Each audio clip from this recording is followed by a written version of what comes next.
I love this Root of Safety by Jake Ernst. I love this guy. He's a mental health professional, a licensed therapist in Ontario. I love how he breaks down trauma.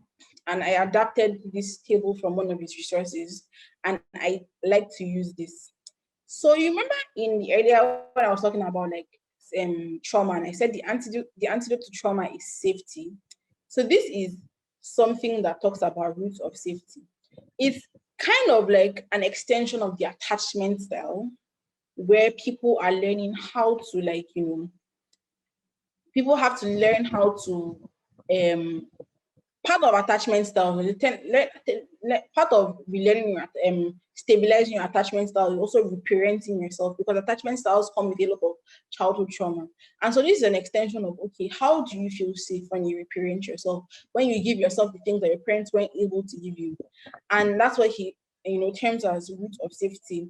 So because people that are traumatized don't feel safe, so you need to be able to build a safety net for yourself. I need to be able to build like something for yourself that you can always go to. And there are like 8 roots of safety here. I'm going to start with inner guidance.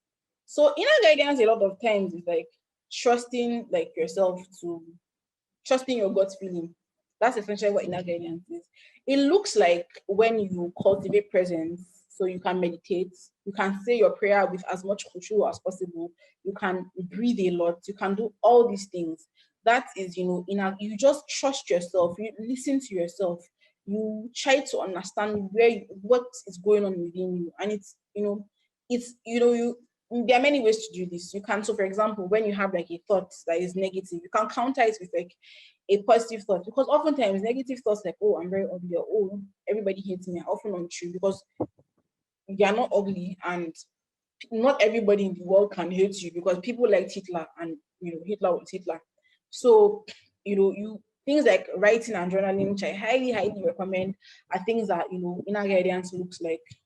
It often feels like when mindfulness and self-compassion, it feels like trying to ground your body with things that are around you when you feel like you are being overwhelmed. And it sounds like I can trust my own judgment. It sounds like I'm trying my best, or I know how to keep myself safe. Those are things that inner guidance sounds like. Then you have structure and certainty, and this is essentially like building something stable for yourself, making a routine. Like, so for example, your life is all over the place. And one thing about people that are traumatized, that there's a lack of control. What you need to do is just build things you can control, not things you can't control. Things you can control, like you can wake up every morning to pray your fajr. Excuse me, that is a kind of building structure, and you are certain, you learn to trust yourself as you go on, that you would wake up with fajr if you do certain things. So it means taking calculated risks. It means calculating the risks. It looks like, rather, you know structure and certainty can look like making a schedule to follow. It can look like, oh, if I do this, this is what's going to happen, so you're calculating the risks. It can look like listing out your to-do list. It can look like carving out space and time for yourself, or for whatever you're passionate about. It can look like cleaning your environment, because you have that control, cleaning your bathroom every weekend, something like that. It feels like, and when you do this thing, if when you do these things, rather, if they feel like you they feel like you have control, they feel like, oh, you are doing something good, you are doing something right. It feels like you have a routine and structure, and it makes you feel like, okay, I don't really have control over how I feel sometimes, but I have a control over whether my room is dirty or not. And all of those things. Then you have sensory experiences, which I think is super important for people that are traumatized, because we process our emotions primarily through sensory experiences. And it's essentially about things that remind you of feeling safe and good. So for example, is there a particular scent that makes you feel safe? I personally like the smell of popcorn. I love it a lot. I am looking for a popcorn scented candle. It just makes me feel. It reminds me of the time when my grandma used to go to Asalatu and bring back popcorn for us. It just like it makes me feel so safe. I love the scent of Premier, Premier soap, because it reminds me of when I was young and I was staying in my grandma's house. I know that things that just take me back to a time when things were really simple. So I really like, I really love smelling things. I'm a huge smell person. I love smelling things. I love music a lot. One thing I love to do is listen to music of Disney cartoons because I grew up watching Disney cartoons. So I really enjoy them a lot. It can look like, hugging a friend or having a pet, eating your favorite food. It can look like hiking or going to a very beautiful place and just, telling yourself, this is my safe space. I like to go to the park. I like to take a walk. This is my safe space. And, all of those things. And then you have quality relationships. And, I think I would like to really address quality relationships because in the capitalistic society that we live in, there's a lot of emphasis on self-care and there's a lot of emphasis, and I'm going to address that in the next slides. But just to break it, there's a lot of emphasis on self-care, on individualistic, not this next slide yet. I will not the next slide yet. I'm still, yeah, thank you. But like, there's a lot of emphasis on self-care and like lighting candles and taking bubble baths and listening to music. But a lot of times you need actually all the time. I haven't seen any research that's this is like something that is so grounded in fact in research, trauma researcher. You need community to heal. You definitely need community to heal. And I'm going to explain this more in the next slide, not now. I want to just go over all of these things. But this, having quality relationships look like seeking out friendships with like-minded people. It means repairing relationships, taking time out to repair relationships and also to keep up with relationships, calling people, putting in the work, making people feel like you care about them. Because you can't just expect people to you can't just expect that people care about you. You also have to reciprocate. That's how relationships are built. It has to be an element of reciprocity, reciprocation, that kind of thing. So anyway, and all of those things, you have just doing things together, having is bonding with people about things that you love. One thing that this is quality relationships and digital or internet relationships are not excluded. Some of my favorite friendships, my best friend is someone that we've known each other for 2 years, we've never met, but we speak almost every day. And so digital relationships are not excluded. Finding a community of something that you love, something that makes you really happy is something amazing too, that quality relationships also look like. So, for example, for me, I'm a huge fan of comic books, and the particular comic book I read called Lore Olympus, and I love the community. I just go there to make myself happy on Facebook, on Twitter, on Instagram. I just love the comments. I just love seeing fan theories. I just love seeing people say, "Oh, this is how it has changed my life.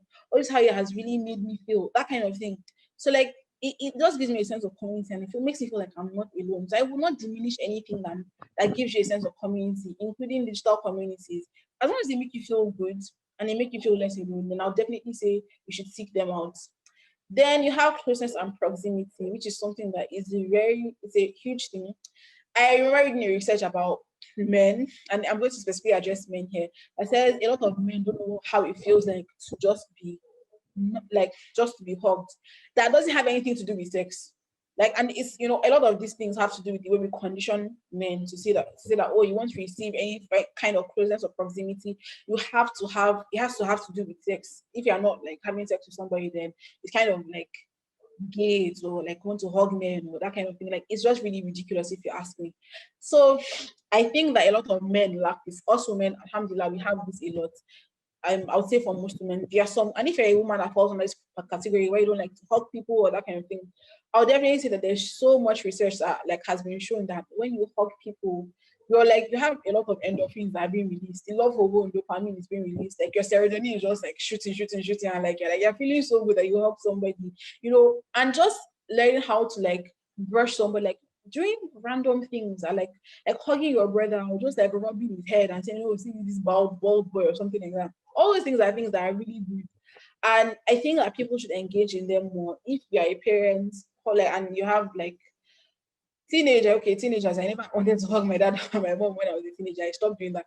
But I do that a lot now as an adult. I do that a lot for my sisters now because I really love it. And they're really irked when I do, but I know secretly that they like it too. So I would say do it, go out of the way to hug people and, just to touch people and, on like the small of their back or, that kind of thing.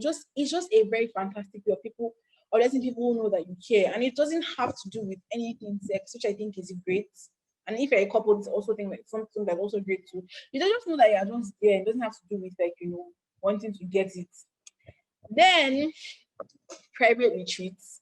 I love this because I'm presently doing this now. I'm on a 1 year break from social media, and so I don't really engage. I don't even give people. I don't even give anybody my number again. And I think this is really backed up by the gene. So I love this about it. So there's something called Kalwa, and you find that a lot of people of God actually do this a lot.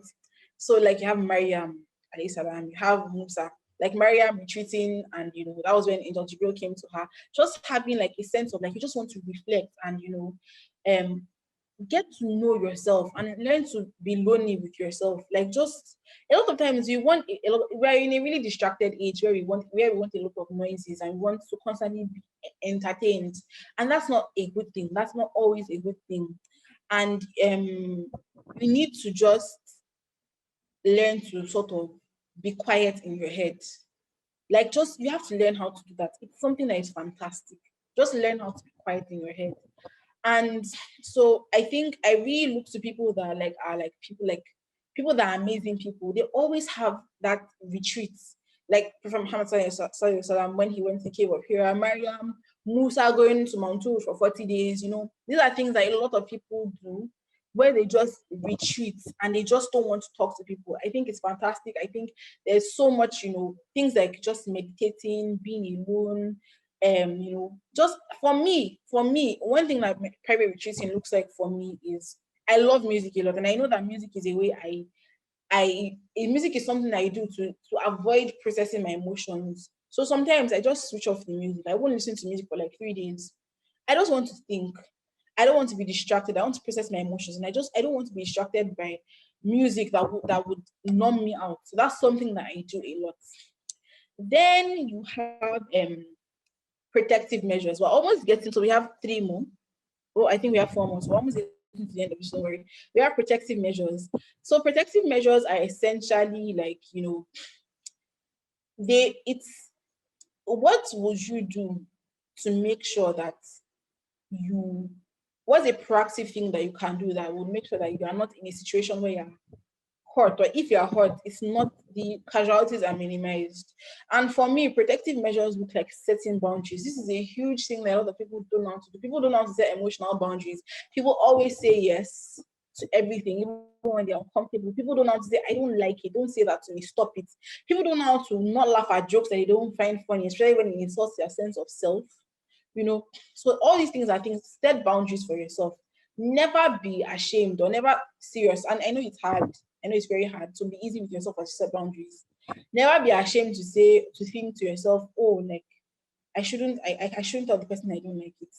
You should. If you don't like something, tell the person. If you don't want to hear a joke, tell the person. I don't like all these things that make you feel like you're not safe. Put them off. If someone is, for me personally, an example of a protective measure that I do is when someone says a sexist joke. I don't take it. I don't like it because I'm a woman.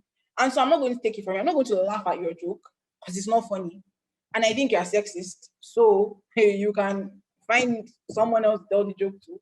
But I'm not going to laugh at that joke because I think it's directly rooted to how I view myself as a woman in this world. And if you're going to make light of something that is really important to me, I'm not going to take it. And then it looks different for a lot of other people, but setting boundaries is a huge protective measure that I would say you should start with.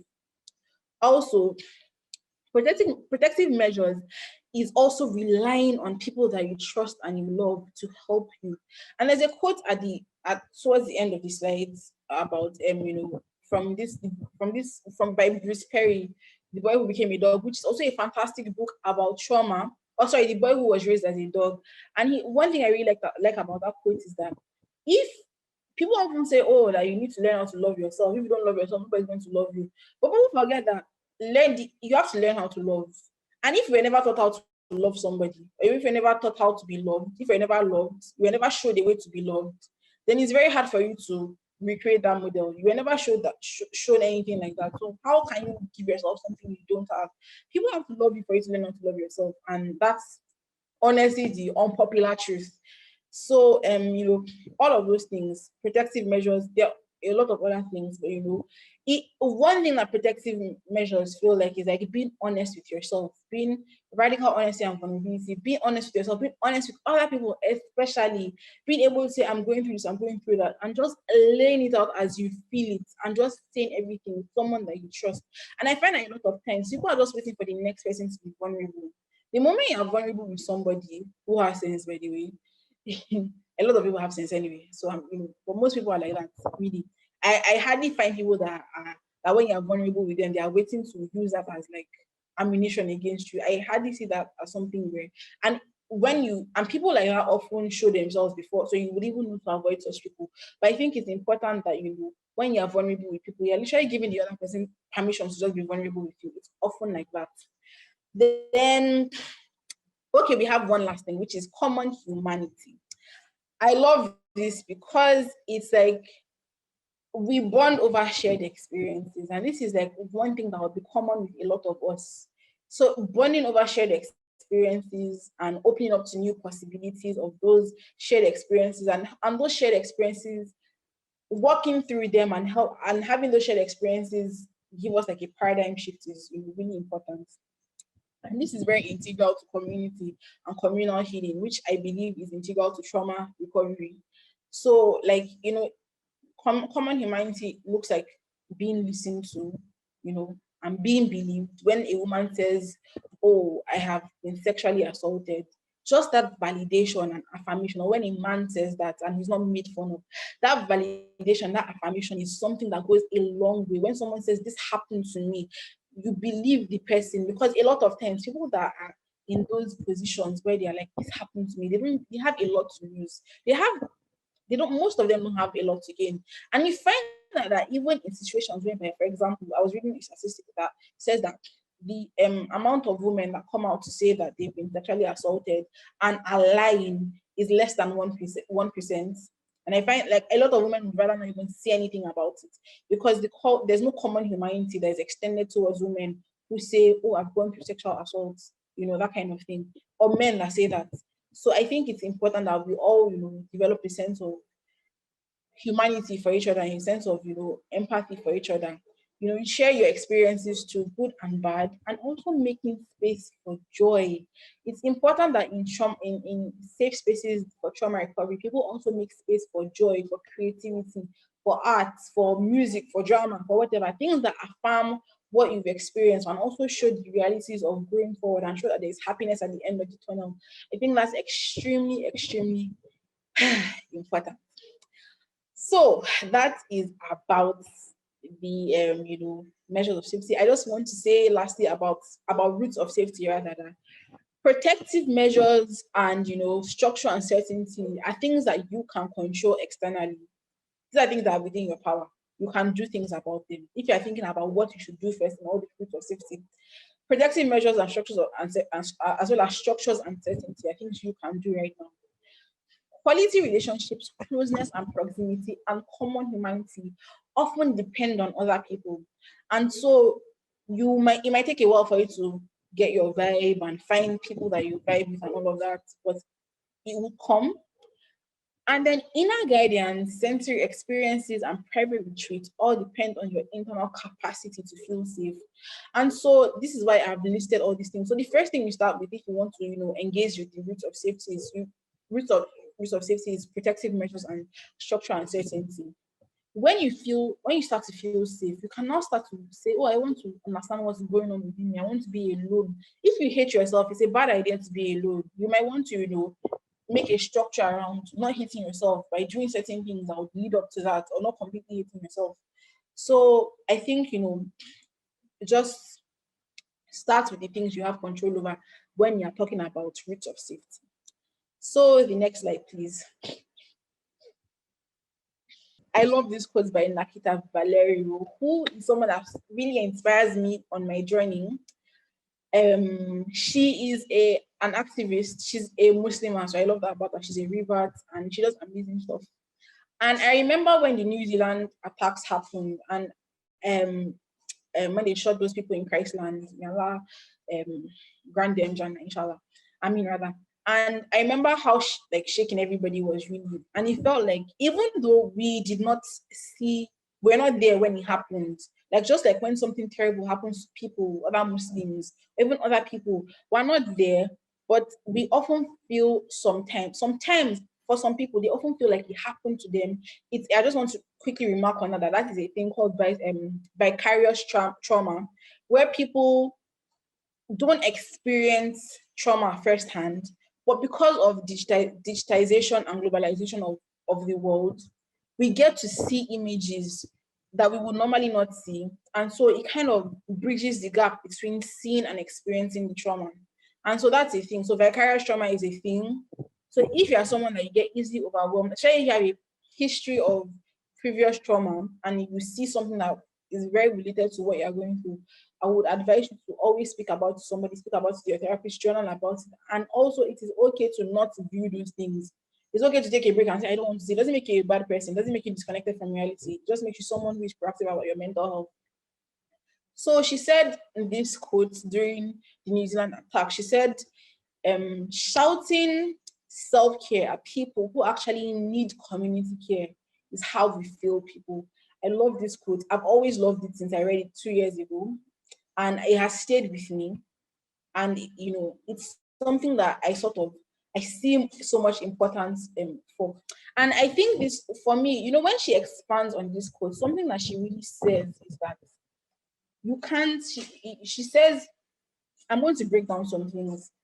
You can't approach trauma recovery from an individualistic perspective. It never works. You can't approach trauma recovery from a capitalistic perspective where you always have to work, and you always like your work is above everything else and you don't have time for rest, and you have to always grind and you always have to hustle. As far as I'm concerned, rest is resistance. Resting is a form of resistance. One should rest. You're not like you don't have to deserve rest to rest. Just simply close your eyes and rest. And it's something that I never truly understood until this year, where I took a new job and it was a part-time job. It's not as much money as I wanted, but I'm really happy with it. I'm happy with what I do. I'm proud of my contribution to what I do. And I also have time to rest. And I find that for people that are recovering from trauma, if you don't rest, you're not going to make any headway. That I had to learn that the hard way. I always felt if I was busy, it would keep my mind off things, and I wouldn't think about the things that happened, but it was a lie. I need to rest. I needed to rest. And so resting for me is like a form of healing that I highly recommend to people. Like just do 30 every minute, just every day, just do 30 minutes. You're not doing anything. You're not watching a movie, you're not just rest. Just close your eyes and lay on your bed and rest. Like I would highly recommend that. And I love this quote, back to the quote. I love this quote because it really approaches healing from a holistic perspective. And one thing I want to address that one thing about trauma is that when you approach trauma recovery from something that from a perspective of it's all in your hands, all something that you can do to heal. I think that's a very wrong perspective because even sociologists have actually talked about how there are social determinants of health and specifically there are social determinants of mental health. So for example, if someone is in poverty, if someone has terrible interpersonal relationship and family dynamics, if someone doesn't have access to good schooling, good housing, good employment opportunities, of course the person's mental health will be really, really, really affected. And so I can't divorce the role of the government in making policies that serve the people of that state or that community, in making sure that people have access to good social determinants of health. So it's not if you know that you're in it, yeah, you're poor and you don't have, and but I don't use the word poor lightly. When I say poor, I don't mean people like us. There might be a few people here that are actually poor, but people that are really poor, because we are privileged, people that are really poor, having to go through a lot of mental health issues just because they are poor. And when you take away the factor of poverty, you remove a huge source of trauma for them because poverty is can be a predisposing factor to being traumatized. And having a good community and all of that, all these things influences mental health risks either positively, risks and outcomes rather. These things influence mental health risks and outcomes either positively or negatively. And also to expand on this, I really want to talk about individualistic versus communal societies. I would say that that one thing that I really learned in my last year of school, and because my background is sociology and anthropology, so I did have to. I'm really grateful for that because it really does influence my work. Is that I remember during a class we were talking about like evidences of a highly evolved society, and one thing one of the theorists said, I think was Emil Durkheim. He said that the how you know a society is really advanced is when people become individualistic. That's how you know a society is really advanced. And it makes sense for him to say that because that's how we have to grow in the structure that we are in the world. It's not right, but that's how we have to grow. So you have to, for us to become, industrialist societies, we have to become, we have to become really capitalists. We have to focus a lot on the nuclear family. Nobody has time for the extended family. You have to focus a lot on yourself. You have to sort of, it's all about me, it's all about making money. I don't really want to go into all of these things, but I just want to draw out the differences between having individualistic societies and communal societies. And that's why, like, in developed countries like America, and I use developed countries in quotes, in America and other European countries, there's a lot of emphasis on just doing your own thing, as opposed to countries like in Asia and Africa where everybody is all up in each other's businesses. And I think that this is even greatly reduced because people live in high gated communities now, and nobody wants to do anything with any other person, just wants to be in their houses and be highly connected on the internet, but not connected to people that are around them. I think that people forget that when you are trying to get to the roots, cause of trauma. So, for example, domestic violence, in the bigger picture, when you're trying to solve the issue of domestic violence, if you address domestic violence as a singular case, as something that only happens, or something that only affects that can only be solved when you treat the woman that has been abused, you miss the whole point. It has to do with the whole community. And so there's an anthropologist called I keep forgetting her name, but there's an anthropologist that works with women in Afghanistan. And she said that that the only way she could, get headway in solving the domestic violence problem in Afghanistan, the community in Afghanistan, was that she had to work with families as opposed and the community, so imams and people in government. She has to work with all these people and husbands and grandfathers and all of these things for her to make headway in reducing the rate of domestic violence, which is a source of trauma for a lot of people, for honestly anybody that's gone through it, to be honest. So I think at the end of the day that it's important that and I would say that this is something America can do.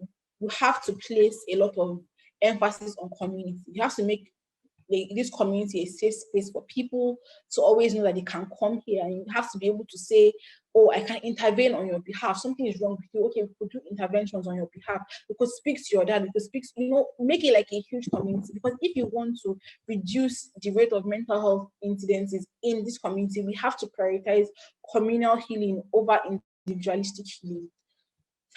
Wow. I would just briefly say something about the next slide. Next slide, please. Healing and going forward is not a linear process. It looks a lot like a lot of things, but it looks like you, most especially if you are still alive today and you know that you've gone through trauma, then that's progress. It looks like you doing all the things you are doing that are both wrong and right in trying to heal. It looks like therapy.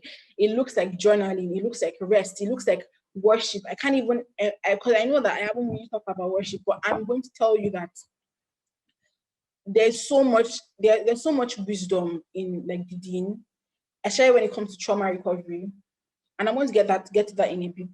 But I would say that worshiping God purposefully and getting to know God and holistic, like in any way you can, just any way you can. If it's like praying, just if you're not praying, just praying Fajr and Isha for starters, that looks like healing. Because with all our best intents at heart and all our best efforts, the only way you'll be successful at healing your trauma is through Allah. That's like the only way. You can put, like, if you could be doing all these things, but if you are not, if Allah doesn't want it for you for whatever reason, and Allah And I'm not saying that Allah doesn't want good for anybody. I'm just saying that if you're not prioritizing Allah, there's a very strong, or there's a very if you're not prioritizing Allah, then you're doing it wrong. Let me just put it like that. You need to prioritize Allah to heal. That's for me, that is like my ultimate truth. You need to prioritize God to heal.